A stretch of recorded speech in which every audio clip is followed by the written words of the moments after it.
Crime branch unit 5 की team ने गांजा तस्कर को गिरफ्तार किया है। पुलिस को गुप्त सूचना के आधार पर जानकारी मिली कि फ्रीडम पार्क और साइंस इंस्टीट्यूट के नाले के पास गांजा बेचने के इरादे से एक युवक आया है। इसी सूचना के आधार पर पुलिस ने तुरंत जाल बिछाया और छापेमारी की। पुलिस ने आरोपी शोएब शेख जमीन को हिरासत में लिया।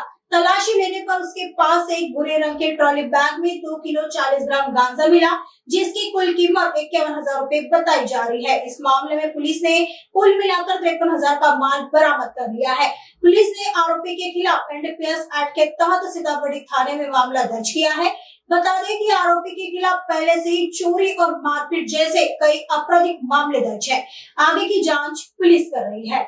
क्राइम ब्रांच युनिट 5 पथकातील पोलीस अंमलदार नजीर शेख यांना त्यांच्या बातमीदाराकडून माहिती मिळाली होती की एक इसम फ्रीडम पार्क जवळ सायन्स इन्स्टिट्यूटकडे जाणाऱ्या रोड लगत असलेल्या नाल्याजवळ स्वतःच्या ताब्यात गांजा जो आहे तो बाळगून तो विक्रीकरिता आलेला आहे अशी माहिती मिळाली होती। सदर मिळालेल्या माहितीच्या अनुषंगाने एनडीपीएस ॲक्ट कर्माच्या तरतुदीचा अवलंब करून सापळा रचून छापा कारवाई करण्यात आली। सदर छापा कारवाई दरम्यान 21:20 आरोपी इसम शोएब शेख जमीर या ताब्यात घेऊन त्याच्या ताब्यात असलेल्या कथ्या रंगाची ट्रॉली बॅग चेक केली असता त्यामध्ये एकूण 2 किलो 40 ग्रॅम वजनाचा 51,000 रुपये किमतीचा गांजा जो प्रतिबंधित आहे तो मिळून आला।